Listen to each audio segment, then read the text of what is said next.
Now, namaskar everybody. We are very happy to have one lecture by Professor Wakankar on an important topic today. This is a sort of a very neglected topic, and most people do not, they are not even aware of literature on this subject in Sanskrit. So, Professor Siddharth Wakankar will be speaking on games in Sanskrit literature.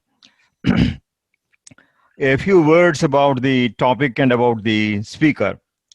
It's a matter of great surprise that the most important part of our life, namely the games, especially indoor games, that remove the laziness of our minds, did not get due attention from Sanskrit scholars. It was not considered to be a subject of serious research as it did not figure in the traditional set of research topics. The unknown Sanskrit material, books as well as unpublished manuscripts bearing on some of these games should be brought to the notice of the interested, thereby throwing light on the social orientation of Sanskrit. With this idea in mind, unknown or little known Sanskrit material has been collected on three main indoor games, namely Chaturanga, which turned into chess or Buddhivala, Ganjifa or playing cards, and Jnaneshwara's Mokshapata, now generally known as snakes and ladder. These were used to impart principles of dharma or rajaniti even via playing the game. The talk will discuss some Sanskrit texts dealing with the varieties of these games, also noting some of their peculiarities and even their role vis-a-vis our day-to-day life. It may be of interest to note that serious research interest is being evinced in many countries in respect of the last two games, also from points of view as of museology and sociology. Archaeology has some light to throw on the game of chess too. This is in brief is the abstract of the talk today. And we have a very eminent speaker to speak about this important topic, namely Professor Siddharth Wakankar. And Siddharth Wakankar is a senior scholar in the field of Sanskrit manuscriptology. He worked as the former Deputy Director of Oriental Institute, MS University, Baroda, and was also a former visiting professor at IIT Gandhinagar and a former professor at CAHC, Jain University, Bangalore. He was invited as a visiting professor at IIAS, Shimla. Besides his interest in other areas in Sanskrit, he specializes in games in Sanskrit literature and manuscriptology. He has published several research papers on many topics basing on rare and unpublished manuscripts. He has published several critically edited works like Shataprashnottari of Ayodhya Prasada, Gajashastram with Sanskrit commentary, Ananda Kavyam with the auto commentary of Ananda. He has presented several papers in national and international conferences and various journals. He has guided nearly a dozen PhD scholars. He has served for decades as a key resource person in several manuscriptology workshops across the country. So it is a person of this eminence that we are fortunate to have in our midst today to enlighten us about the roles and importance of games in Sanskrit literature. And he will also be showing how the game that we play, Snakes and Ladder, actually is Paramapada Sopana. So which even has a spiritual significance. So we look forward to an interesting talk by the eminent scholar, Professor Siddharth Wakankar. Sir Siddharth Wakankar ji, please. Thank you, Professor Kannan. I am happy that I will be giving a very interesting paper on a topic which was not much studied by majority Sanskrit scholars. While I was a student of Sanskrit language and literature, a thought occurred to my mind that we have not been able to get sufficient references to games in Sanskrit literature. So with that in mind, I started collecting or in fact locating some resources, and wonderfully enough, I came across a very good article by Chintaharan Chakravarti, a professor from Calcutta. He wrote the first article on Sanskrit works on the game of chess. That was somewhere in 1936-37. Then Professor G.H. Khare of Pune had written an article on Ganjifa. That was in 1942. After that, Chintaharan, Manomohan Ghosh edited Chaturanga Deepika. That was the first printed book which we have with us. It was composed in 16th century Bengal. And thus I started collecting the material, first the printed books. And while I was working in the manuscript section, I started collecting different manuscript catalogs to locate any interesting manuscript on the subject. Fortunately enough, I could collect nearly 25 works, smaller and bigger, on the game of chess, which was known formerly as Chaturanga and which turned out into Buddhivara. Then some 7 works on playing cards or Ganjifa, and only 1 work on Mokshapata of Jnanadeva. I think I should start with a Mokshapata of Jnanadeva. As everybody knows, Jnanadeva was a saint poet from Maharashtra, 1275 to 1296 AD. In order to teach the principles of the Bhagavata Dharma, he created one game which is termed as Mokshapata. That means a pata which can take you to moksha. And with this pata, he tried to teach the basic principles of Bhagavata Dharma, the good qualities which you should imbibe, and the things which you should avoid. And in order to impress on the minds of the general public this principle, he created a chart which was known as Mokshapata, which now is known as Snakes and Ladders. In the mathas, different mathas following Jnaneshwara, there are many patas, even in modern times, but unfortunately, they were not published openly or for public use. The person belonging to the matha or the bhaktas used to play those games, but it was not published. The first published Mokshapata was in 1887 by Panduranga Khandoba Parath. He wrote a small article, in fact a booklet, on the life of Jnaneshwara in Marathi. And at the end of that, as an appendix, he had printed that Mokshapata. And that was the beginning of the interest which I got in this Mokshapata. And I started collecting information about this. And when I started looking for different aspects of this game, I came to know that this game traveled to south also. As you know, Tanjavur was the state ruled by the Marathas. So this Mokshapata of Jnaneshwara went to southern India, especially Tanjavur, where it was known as Parama Pada Sopana Pata. Idea was the same. Only thing is you have to do good things to reach the higher goals. And if you indulge in bad things, you come down through the mouth of the snakes. It was very simple. Good deeds take you to higher level and bad deeds bring you down. In course of time, other religious sects also tried their hand, and we have a Jaina Jnanabaji. The Jain scholars refer to it as Jnanabaji. You must be knowing, Gujarat was ruled by Muslims for a long time. So many of the words in Gujarati are from Urdu and Persian. So one word, half word, Jnana is Sanskrit, and Baji is a game, it is Jnanabaji. So with the help of the Jnanabaji, they tried to teach their own religion, religious principles, we should say. Swaminarayan sect also introduced this. Then some Tantrikas also introduced this game to teach their Tantric principles. But I could not get any Sanskrit descriptions of these things except the Mokshapata. And recently, a book was published from Pune, which gives a detailed information about this Jnanapata, which was a part of the life of a Mahanta of Samartha Ramdas. As everybody knows, Samartha Ramdas was the political guru of Chhatrapati Shivaji, and he had established mathas all over India. And the Mathapatis were required to be well acquainted with Darshana Shastra, particularly Vedanta.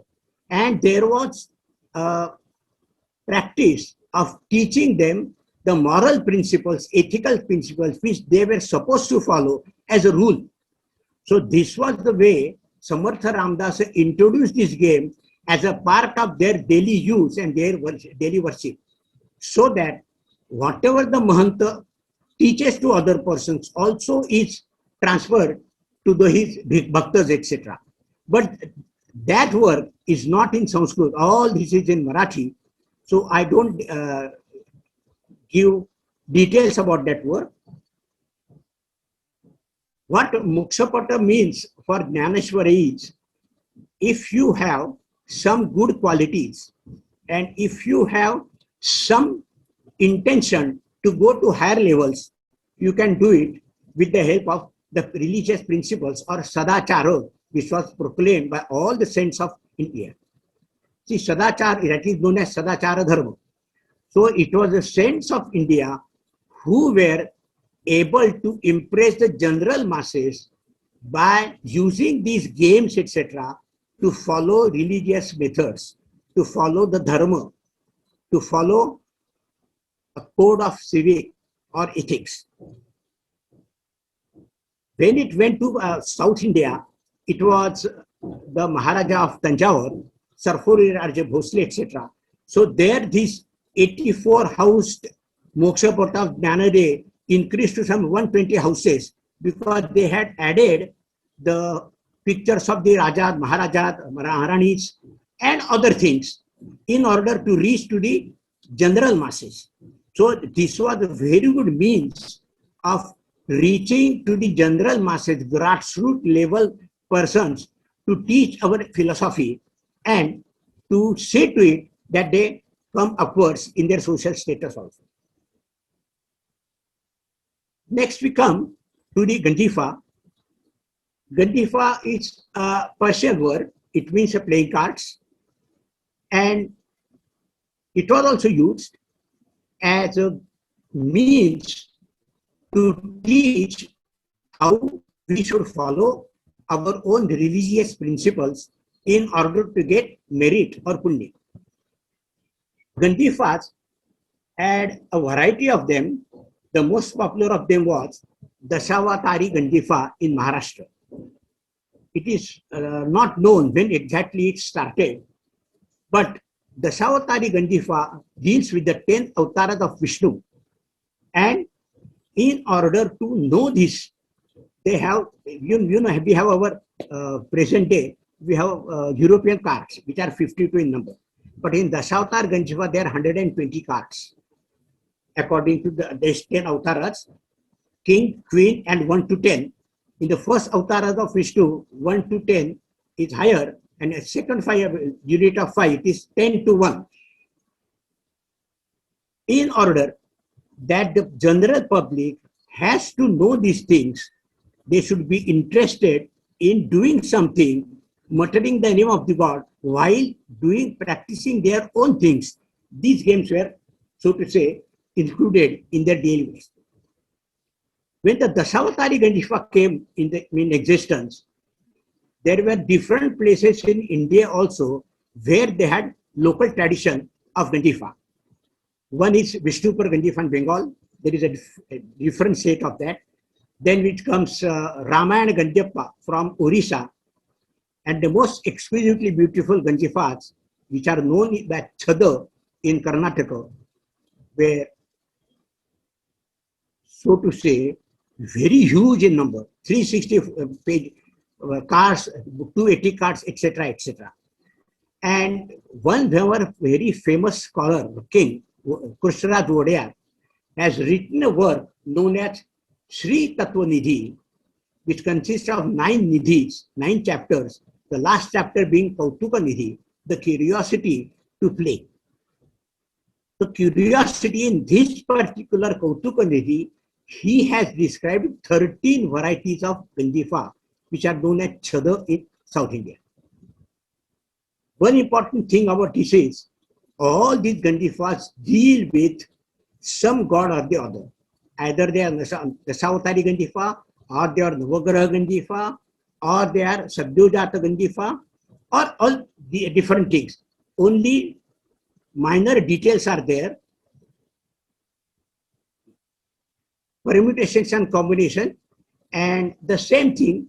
Formerly it was 12 parts, and then multiplied by different things. So those Ganjifas were very popular. And when I visited Mysore in 1982, one playing card used to cost rupees 200. And I saw one entire putter costing 32,000 rupees, which was to be exported to the States. So these games, though they were meant for the general public, they were patronized by the kings. And in order that they were to be, so to say, useful to the general public, they started producing it. In the beginning, it was handmade paper. But since these paintings, etc., were very beautiful and very miniature paintings, it was a very costly card. So the general masses were not able to afford those things.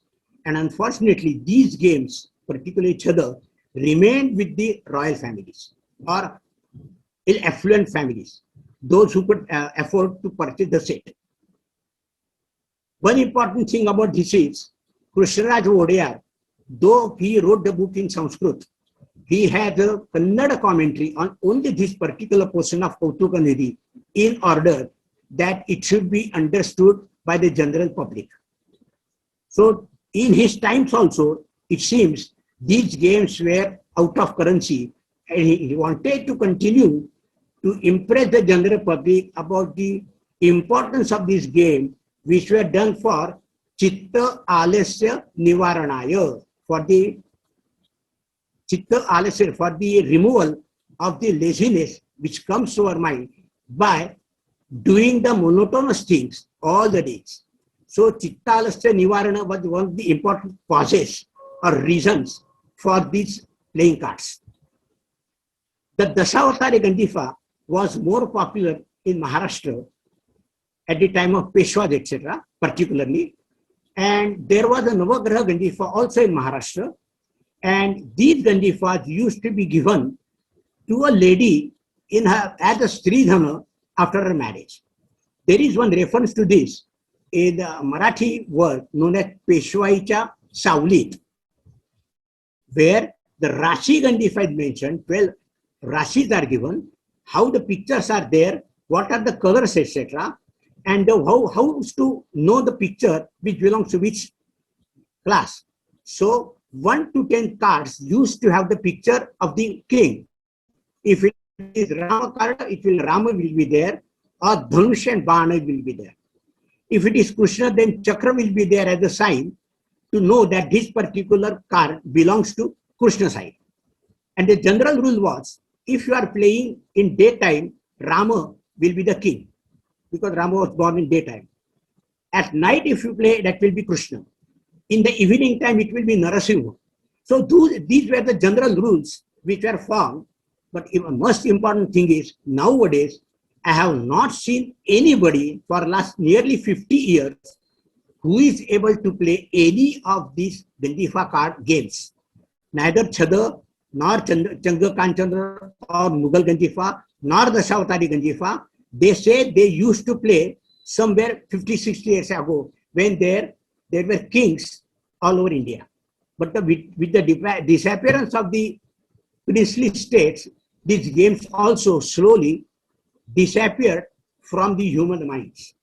And that was the reason why majority of our persons do not know whether we have this kind of literature in Sanskrit which deals with social motivation or social orientation, which is a must for the general public. Everybody cannot be an intelligent person. Everybody cannot be a scholar. They need some entertainment of the mind, and these were the means for the entertainment of the mind. And one important aspect of this game was they were played with the express idea that muttering the names of the gods will earn us some punya, religious merit. And with the same idea, the games were played and still they are being played. The game of snakes and ladders is played. One of my friends, he is a professor in Copenhagen. He has written a huge PhD on snakes and ladders, the game of knowledge. And he submitted it 2 years back to Copenhagen University. And he has collected snakes and ladders from not only all over India, Nepal, etc., from foreign countries also.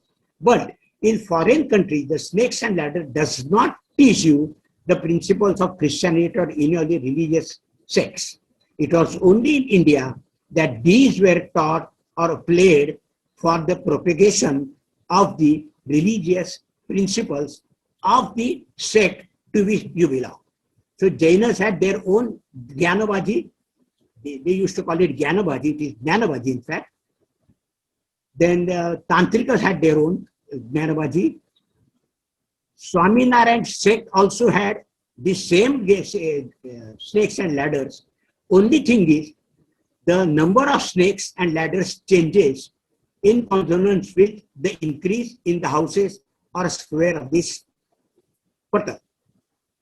The biggest putter which I have ever seen is created by one saint from Maharashtra, Gulabrao Maharaj, who was a blind man and who called himself to be Jnaneshwara Kanya. And he was an authority on Jnaneshwara and his literature. He thought that the Mokshapata of Jnaneshwara could be increased to such a level that all the religions in the world could and their principles could be included while playing this game, so that a person can get to know the basic principles of Christianity, Mohammedanism, Judaism, Zoroastrianism. So all these religious principles were incorporated by Gulabrao Maharaj in Aksha Krida Vishesha. It's a special kind of putter. And the amount, the numbers of the houses was 285. Jnaneshwar had 84 houses, thinking that we had to go through 84 units. But Gulabrao Maharaj incorporated all our religious principles also, so that it could be used by any person following any religious principle or any religious creed or religious sect. So 285 was the biggest ever snakes and ladder chart which I have seen. And in the thesis of Jacob also, there is no mention of any other putter which is bigger than this or larger than this. Now, last we come to the very important game of Chaturanga. As everybody knows, we have Aksha Dyuta Krida or Aksha Sukta in Rigveda, and the Vibhidaka nuts were used for playing this game. Formerly, it was known as Chaturanga. There were 4 kings with their 4 army, Hastyaswara Padata. Those days, there were 4 kings on 4 sides, and one king had his Sapaksha, the other king had his Sapaksha. So we have 2 kings having one friend each, but opposing each other. So in 4 corners, they were sitting with pawns in the second row, and king, elephant, goat, and ashwa. So these were the basic things. In course of time, it changed. We'll first see what Chaturanga was. Though Chaturanga was played all these years, very few Sanskrit words came to us.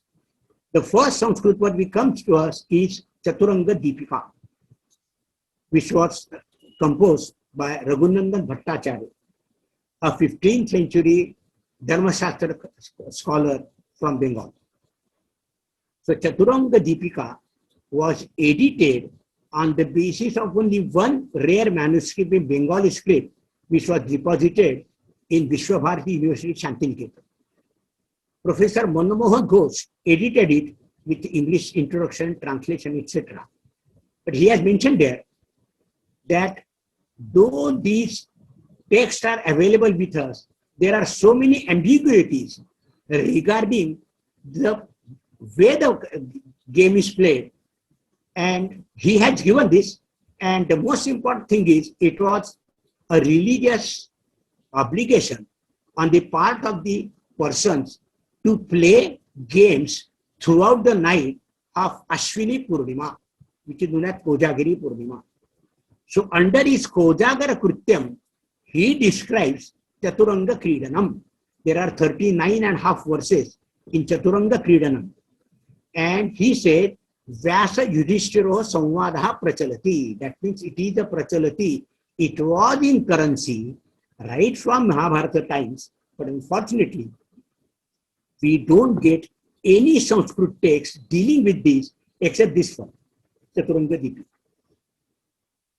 The importance of this game was, it was played with 2 dice, 1, 2, 3, 4, 5, 6 numbers, and the number 1 and 6 carried no value. 2, 3, 4, 5, with the help of the dice, the movement of the chess piece could be done. Chatushkena Vati Raja. If you have 4, you can have Vati or the pawn or Raja. So that was the rule. And there was a stake. If you win something, if you win this move, you get some stake or double stake. And important thing was, you were supposed to play in such a way that you are able to capture the other kings also, your opponent king, along with his ally. So you have your own self, your friend, then 2 opposite kings. And if you are able to defeat all the 3 kings and remain intact, it was known as Chaturadi, 4 kings together. So this was the game which was a kind of gambling. So in order that it should be prohibited, this gambling should be prohibited, Dharma Shastra removed the Akshar Ma Divye. So that was the Dharma Shastra injunction.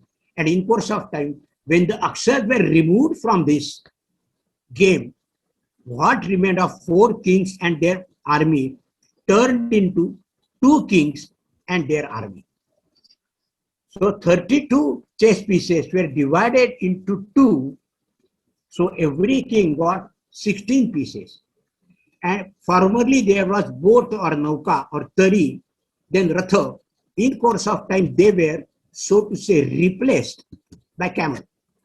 So there are different traditions. One tradition is in Bengal. The other tradition was supposed to be in Mithila, because many of the works are in Maithili script, Maithili and Bengali script. And the third tradition prevailed in Maharashtra. The tradition of Chaturanga was everywhere the same. They were playing with the game, with the dice.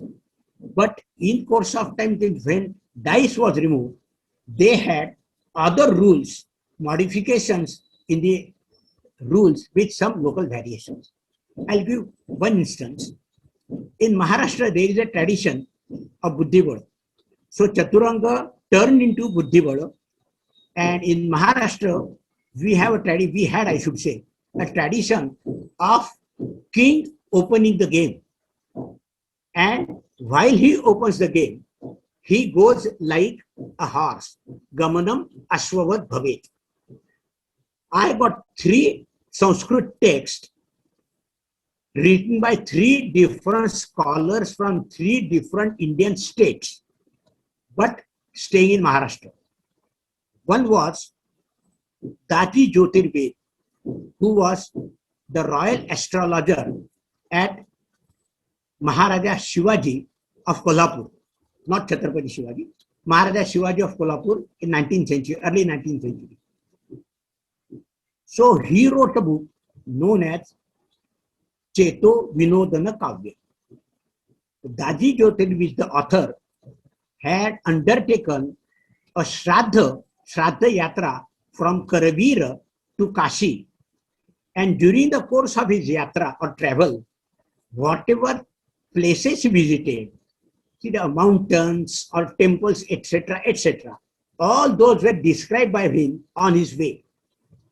But in order that the yatrikars may not be bored by only yatra, he had included nearly 470 verses describing the indoor games, namely Buddhibala, Dyuta, and Patrakrida. Patrakrida is playing cards, what we call Chadar or Ganjifa. He says that when you are playing for the first time, the king can open the game, go like a Ashwa, Ashwa Gamanam Ashwad Bhavet. So this is Cheto Vindodana Kavya. We have a wonderful work known as Krida Kaushalya. This is the only book in entire Sanskrit literature which deals with games which were current in Maharashtra and Gujarat in 17th, 18th century. The author, Venkatram Harikrishna Vyas, he was a Kanauji Auditya Gujarati Brahmin, migrated to Aurangabad in Maharashtra.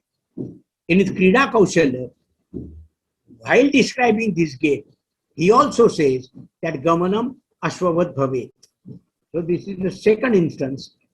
And the third most important is Tiruvengadacharya, a scholar from Tirupati, who was a protege of Bajirao Peshwa II of Pune, 19th century, earlier 19th century. He has written a very huge book known as Chaturanga Vilasa Mani Manjari. So it is all Chaturanga, but this Chaturanga refers to Buddhibala. In this book, he has given 100 problems in Sanskrit verses, but their answers, their solutions are given in Marathi. Very important thing, he wanted that this game should reach the all state of society. So in order that they should understand the Sanskrit verses, he had written a commentary or notes in Marathi. There also, he says, this tradition is more important and is available only in Maharashtra. Gamanam Ashwavad Bhavet. His other important point, I don't want to enter into any controversy, but he says, Chaina dehe alpasaratvat tan matam na sprushamahe. I am not going to discuss anything about Chinese chess because it has no worth. That was his opinion in 19th century, early 19th century. The most important contribution of Chaturanga Vilasa Mani Manjari is a game of 100 houses, Mahavilasa. There were 100 houses in the, generally it is 64 Ashtapada, but he increased with his intelligence it to 100 houses in earlier 19th century. Remember, 1818 to 1825, something like that. And so Tiruvengadacharya created this Mahavilasa with kings and other other army pieces added, and it is a wonder to know that J.R. Capablanca, the German scholar of chess, in 20th century, he introduced the idea of brighter chess, which is nothing but Mahavilasa of Tiruvengadacharya. So it is the credit of Tiruvengadacharya to create this bigger chart to show that if you can play this game, he has termed his name Avedyaha Vishamaha Bandhaha Loka Vilakshanaha. So these are all extraordinary games, problems which he had given to us with answers in Marathi. Why he composed the work? He says, Sadashiv Mankeshwar, the secretary of Bajirao Peshwa, instructed Tiruvengadacharya at the instance of Bajirao to prepare a work, Chaturanga Pradhanaha, which will be Pramudita Manasa Shev, Pramita Rajasanga Shekhare Yam Bhayu. The kings and other persons will carry these Chaturanga Vilasamani Manjari on their head with honor and reverence. So he was instructed to create a game like this, to create problems and give solutions. So this was Chaturanga Vilasa Mani Manjari. Unfortunately, many of the works are still in manuscript form. I tried my best to collect manuscript of so many things, but either they are brittle or they are not given out. So instead of enumerating the 25 names which have these works which are not available to me, which were not given to me, it is better to just give the important these published works. Only 4 or 5 works are published. And one important thing which I experienced throughout my career is very few of Indian scholars, especially Sanskritis, helped me in getting material, xerox copy or anything. In 1977, one scholar who was basically a correspondent of the Times of India in Bombay, Rudolf von Leyden from Austria.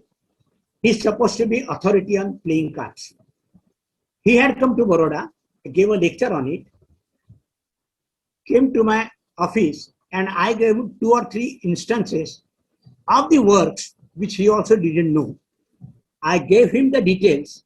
The important detail was Chaturanga Kridana, which was composed by a Muslim lady. It has 9 verses. Its manuscript is available as Bikaner. I tried to get a copy of it, but did not succeed. But this gentleman, he could get the copy, and he sent that copy to me from Vienna. So we are so indifferent to our own manuscripts and this treasure. Another copy which I got was from another scholar.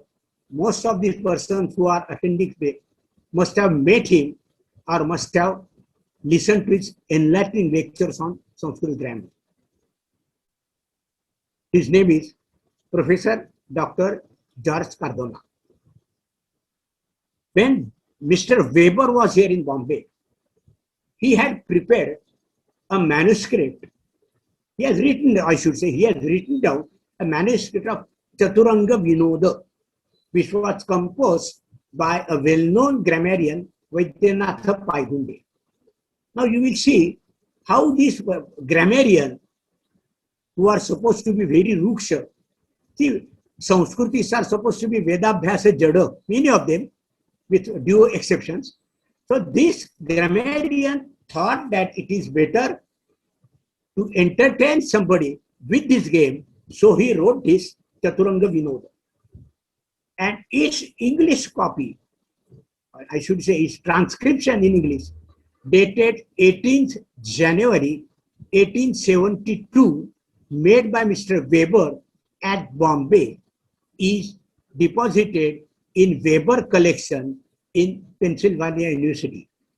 Professor Cardona sent a copy of that manuscript to me some 20 years back. Then it so happened that the same work is found to be included in Manasollasa or Abhilashitartha Chintamani of Someshwar, Chalukya from Karnataka.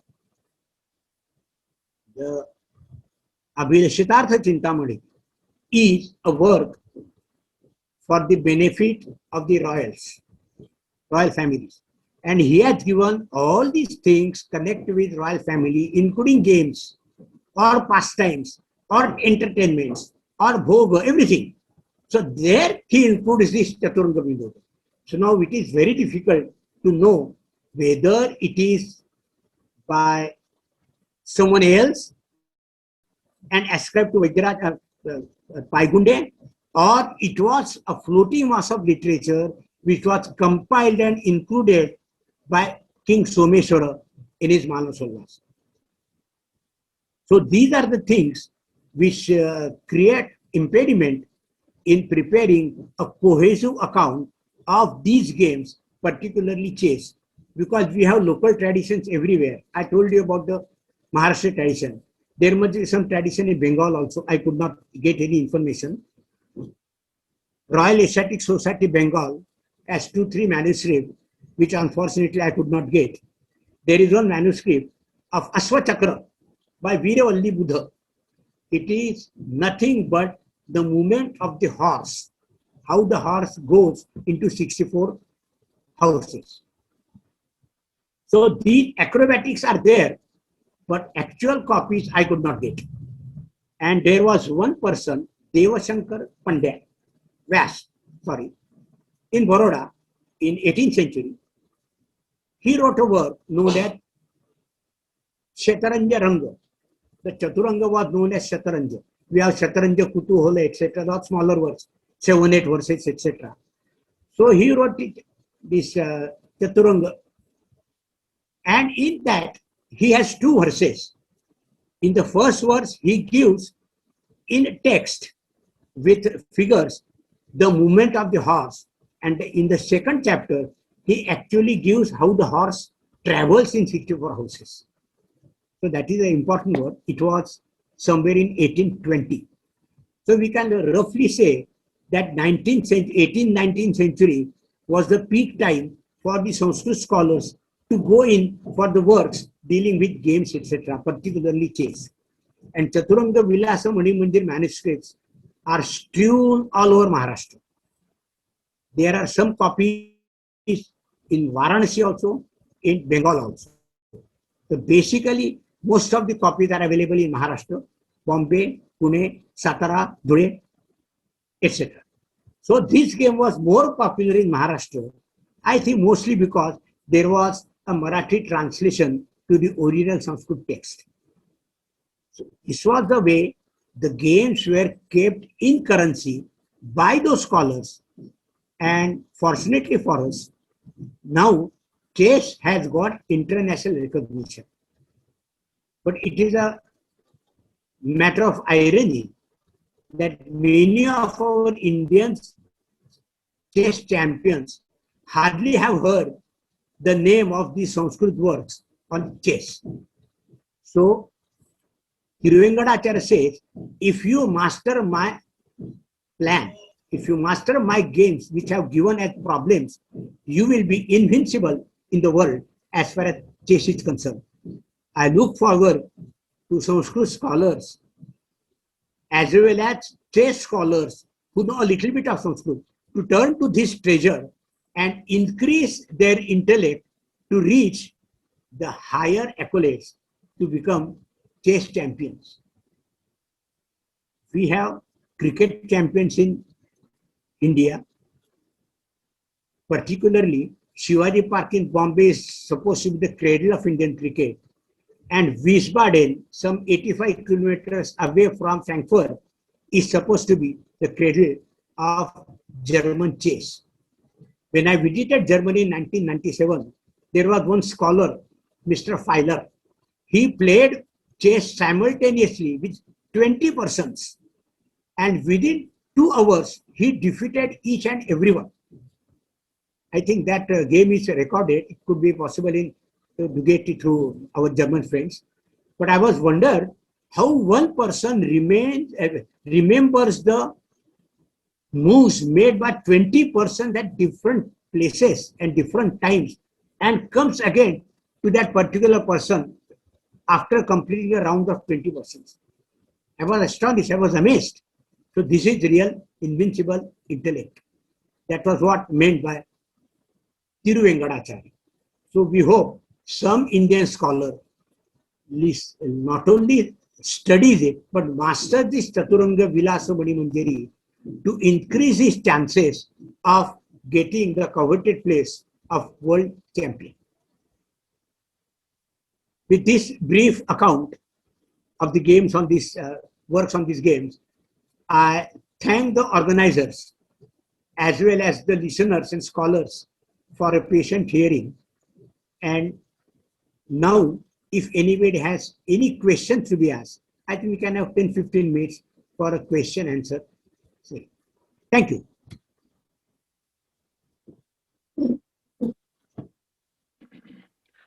Thank you, Professor Wakankar, for the wonderful talk. And you have meticulously collected so many details regarding the various kinds of games that are played in our country. And you have also drawn attention to the indifference of our own scholars and the general populace regarding these.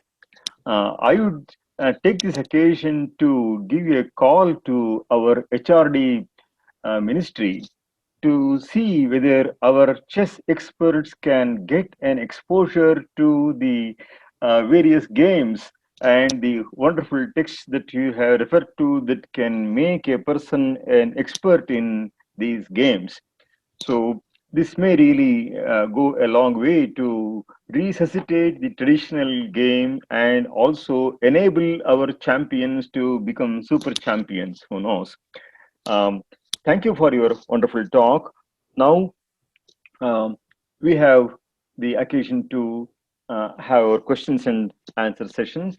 So your participants are welcome to raise their issues and questions. One or two comments that I have already received are one is Shulapani was the author of Chaturanga Deepika and not Raghunandana is one comment sent by one person. And Abhilashita Chintamani, is it the same as Manaso Lhasa? Is another question. And there is just one more question. Have the chess problems and puzzles of Harihara Chaturanga of Godavara Mishra been studied in detail as he gives many chess positions? And have there been any regional texts on local games of sheep and goats, tiger, ludo, and other variants? These are the questions that have been already sent.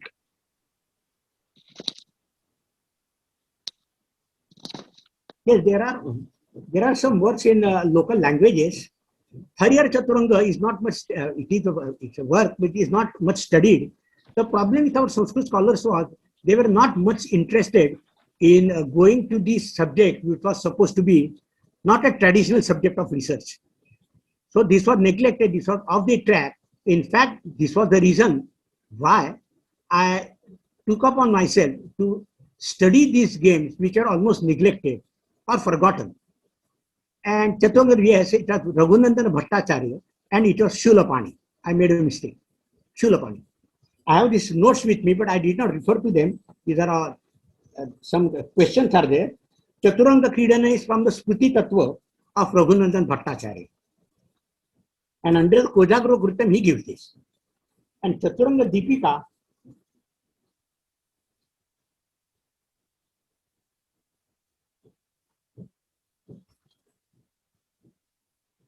Chaturanga Deepika is by Shulapani.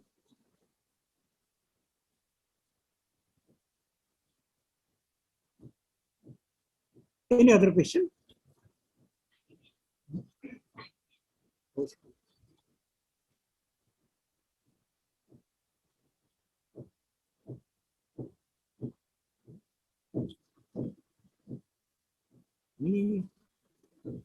I myself have to ask one question. Is there a difference between Aksha and Dyuta? No, Dyuta is the name of the game. I did not refer to it because there is a wonderful book on Dyuta by Professor M.A. Mhendale. And in that book, in fact, those were he wrote papers in the Journal of the Bhandarkar Oriental Research Institute in English. And then those lectures were translated by himself in Marathi. And he said that Dyuta had 3 or 4 different traditions mixed together. So it is very difficult to place a particular tradition to a particular area or particular date. So in order that to avoid any controversy, I did not go into it. And since Professor Mhendale has written on it, I did not touch upon that point. So Aksha was the dice with the help of which the movement of the pieces were regulated. But in Chaturanga it was used, in Buddhi Aksha was not used. So it was supposed to be buddhi bala. The intellect was more important rather than the luck. Because when you have the stake, there is chala also. Kapata chala is there. And so it was prohibited. And buddhi bala remains only buddhi. Your reasoning power and your intellect to beat the other person was the more important. Okay. Just for the interest of the participants, I must give the meaning of the word that you used. Chala in Sanskrit is used in a slightly different sense than it is used in Kannada. So in Kannada, we refer to a person who sticks to his guns at any cost, and whether it is moral or immoral, so who abides by that. That is the sense in which it is used. And Duryodhana is considered as an exemplar of Chalavadi or Chala, or whatever it is. But in Sanskrit, Chala is usually deceit. So same thing. Yeah. We call in Marathi we call it kapata. Kapata, yes, exactly. Yes. Now, in the Rig Veda we have Akshair Ma Divyaha, Krishna with Kranushva in the Akshasukta, the famous Akshasukta. Now, there is it a game that is played with stakes and? Same thing. So that was the game of Chaturanga. Okay. We thought play with these dice. But in Buddhibal there is no dice. Okay.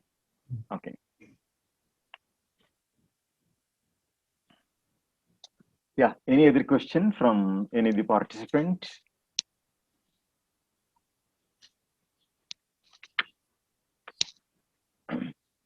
Has there been a documentation of works on games existing outside India as many works of Sri Krishna or whatever it is? So this is another question. Professor Wakankar, could you see the question? Yes. Somebody has sent this question. Yeah, can you please? Has there been a documentation of works on games existing outside India, as many works of Sri Krishnaraja Odiyar have been in UK? Likewise, any unknown works? So this is a question from Sheshadri. Yes. See, when I was working on snakes and ladders, one Dr. Andrew Topsfield from the Ashmolean Museum contacted me and took that Sanskrit description. He was working on this snakes and ladders. He has written 2 papers. One was published in RTOS Asia and the other was published in Marga publication from Bombay. Then there is one Irvin Finkel who is working from the sociological point of view and snakes and ladders. And this there is one book by R. Vasanta. I think it is from this Mysore King's games. And that is, I think, which is studied in Germany also. That Andreas Bock-Ramming is working on that. And foreigners are the latest addition to the foreign scholarship, Mr. Jacob, who did his work on snakes and ladders. And I referred to that, his thesis. And now there are some foreigners who are working on board games also. And one important thing which I did not refer to was there is one lady Sanskrit scholar, Renate Said from Germany. From Sanskrit, she shifted to archaeology and now she has shifted to psychology. Of course, the Sanskrit base is very good, very strong. She came to Ahichhatra near Kanauj and she found chess pieces in the archaeological findings. And she has proposed a view that in the Maukhari times, 7th century, chess pieces migrated from India to Afghanistan, Persia, Afghanistan, etc. And from that place, they went to Europe. There are so many things. They call it Hindu numerals. Our numerals were taken by Arabians to foreigners, but still they call it Hindu numerals. So these are the controversies. Somebody say Chinese chess is the origin. Some say chess originated in India, and this is the archaeological evidence by Dr. Renate Said. So there are different theories regarding the exact origin. So I purposely did not go into those details.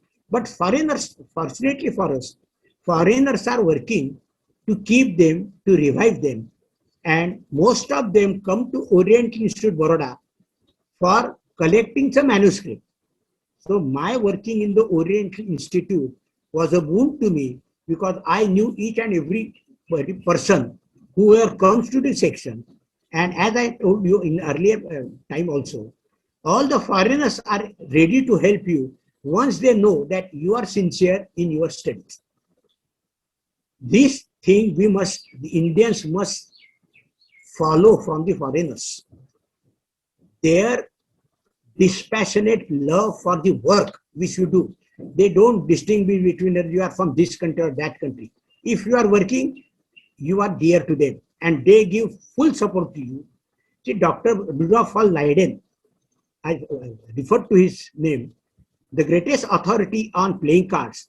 He sent a copy of his Victoria Albert Museum playing cards to me from London. So they are more interested in these games and they are visiting India. But unfortunately, our government is not so proactive to their research inroads.